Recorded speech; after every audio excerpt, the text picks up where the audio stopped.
Hello everybody, and welcome to our continuing series on the early air races. Now, as we mentioned before, the Gordon Bennett trophy was retired in 1920 when the French team made their third consecutive win and kept the trophy forever and ended the race. But also in 1920, a new race was started, also by a publishing house, this one by Pulitzer.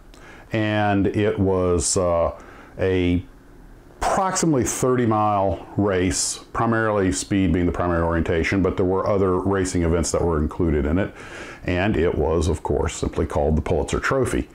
And this race kept the inertia going, although it was a race that was held strictly inside the United States, but it was open to foreign competition. Now, the Pulitzer race eventually morphed into what would become known as the National Air Races. It moved from city to city every year, but in 1929, when it got to Cleveland, it tended to stay there for a few years, and although it did occasionally move around to other cities, it essentially was no longer really referred to as a Pulitzer and was now referred to as the National Air Races, although there was a lot of evolution in this. And the National Air Races, of course, would encompass eventually the Bendix long range race, and there would also be the Thompson, which was still essentially the traditional closed circuit course, and there would be other races as well. And this would go on off and on up into the early 1960s. So the Pulitzer evolves into the National Air Races. It stays inside the United States, but it is open to foreign competition. And we'll talk about a few of those races at a later time. It kept the inertia going, kept people trying to make better airplanes, faster airplanes, and it led to all kinds of incredible aircraft on both the large and the small scale. And we'll talk about those planes once we're done talking about, getting our understanding of what the various races were. We'll start talking about some of the aircraft that were involved. But one of the things that made the National Air Races so interesting was just there was this wide range of aircraft, and they had different categories, various trophies underneath, and we'll talk about those later. I just want you to understand that Pulitzer is an American race that picks up right about the same year that the Gordon Bennett is retired, and it becomes the National Air Races. Also, a contemporary was the Schneider Cup, which we talked about last night, and that, of course, is the seaplane race. And the Schneider Cup started in 1913, takes a hiatus during World War I, and continues on up until the British Supermarine team retires the trophy with 3 wins, just like the Gordon Bennett race, and the trophy is permanently retired to England, and the race is stopped. And they pretty much gotten about all out of that race they were going to get out of it. Of course, the knowledge that the British picked up and the Supermarine Company picked up in those races led deliberately to the development of the famous Spitfire fighter. In fact, same designer, R.J. Mitchell. So I just wanted you to understand what those two races were. So we started off with the Grand Semaine, of which the Gordon Bennett was part of. It's a 1-year event, but the Gordon Bennett continues on until 1920. It gets retired.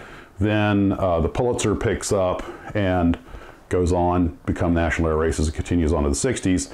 And off to the side of that, between 1913 and 1931, we have the Schneider out over the water with the float planes. So that kind of breaks down the high level of the races. And we'll talk about some more about some of the other races.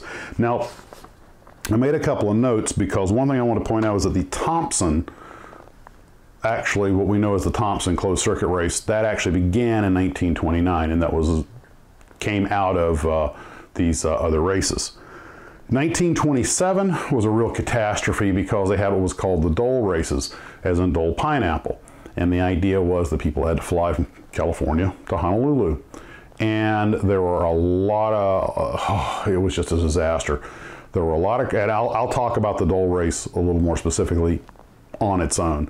But a lot of people were killed, a lot of planes were lost. It only went that 1 year, and it was a catastrophe. And of course, the Dole family had put the money up behind it because they were trying to, get people to push the edge of technology so they could get air transport out to Hawaii, help promote it.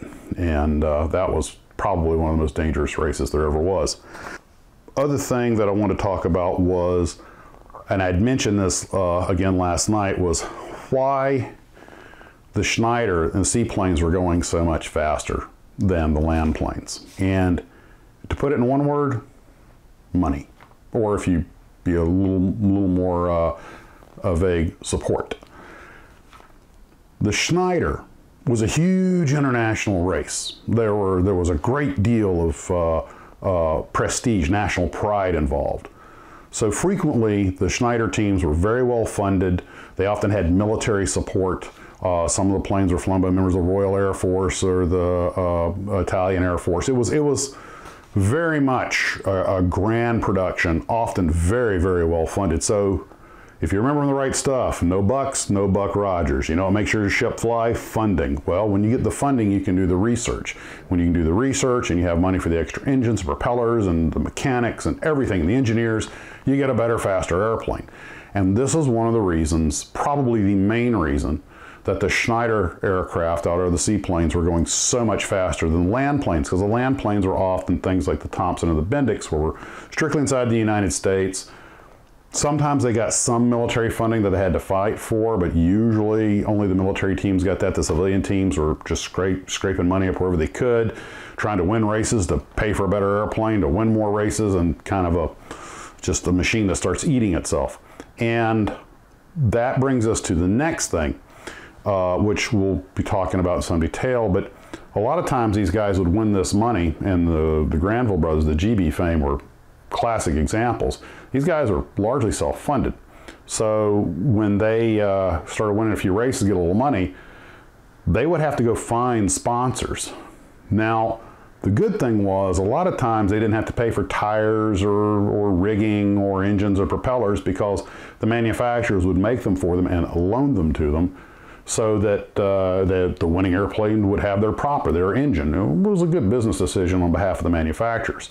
So that kept the cost down of developing new aircraft. But in a lot of cases, a lot of these guys, I would say probably Steve Whitman and Bonzo are a classic example, they were out on their own, and they did incredible work. No one expected these guys coming out of garages to be able to make these tiny little airplanes that would be so competitive with better funded aircraft. And it really was not just a contest of money, but in a lot of cases, engineering skill and, of course, piloting skill. So the Schneider Cup guys are extremely well funded, extremely professional, top shelf everything for the most part, until you start getting up towards the Depression.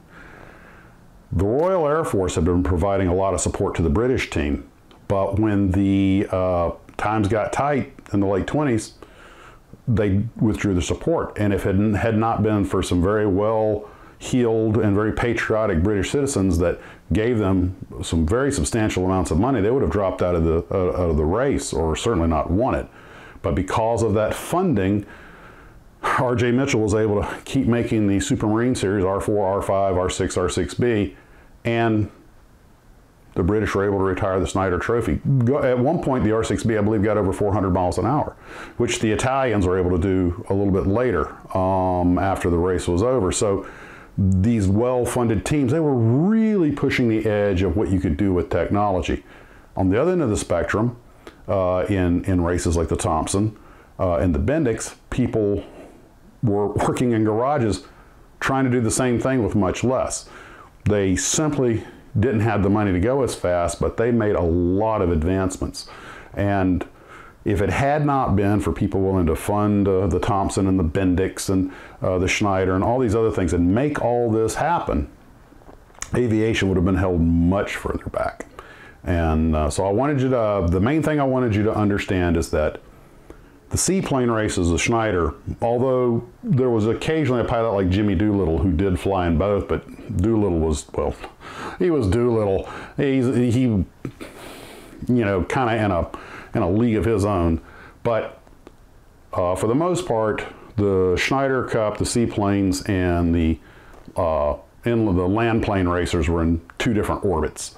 And the Schneider was a contemporary of both the Gordon Bennett and the Pulitzer later National Air Races, which followed each other. And that's also, I just wanted to kind of get straight what was going on, because it can get really confusing. You see all these planes, some of them, and some aircraft did race in both. Some of the float planes, the American float planes, were put on wheels because they could go either way, and were flown in races over land too. So there was a lot of crossover. It gets very confusing, and I'm not trying to get into this super detailed where every pilot and every airplane went. I'm just trying to give you an idea of what these races represented. We'll get into the people and the hardware a little bit later, but that's all I wanted to cover for tonight. So last night we covered the Grand Simone and the original Gordon Bennett, well, basically Gordon Bennett, and now we've picked up, we've talked about where Gordon Bennett stopped, Pulitzer took over, which became the National Air Races, and of course in the water, and on the side of that we have the Schneider Cup. So hopefully now you have a little bit of a picture in your mind of how these races were laid out. And there were a lot of sub races inside these things. We'll talk about some of them. I just wanted to give you guys the kind of a feel for the terrain before we get into the people and the airplanes. And I'll talk to you later. And before I go, I'm going to show you a little scene that was in absolutely no way rehearsed or practiced in any way. Oh, why look, a box for me from Amazon. Let me get a knife.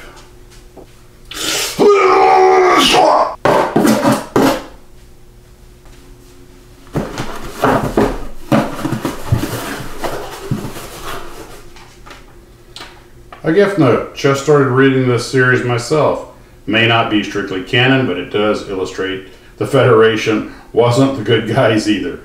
Maybe your stepson might find it interesting too. Richard. Thank you, Richard.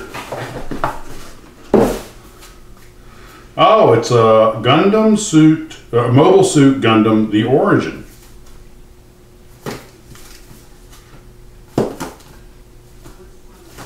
Wait. Oh, you have to read this one backwards. It's okay. That's awesome. Thank you, Richard. Hope you guys are having a great evening. Model on.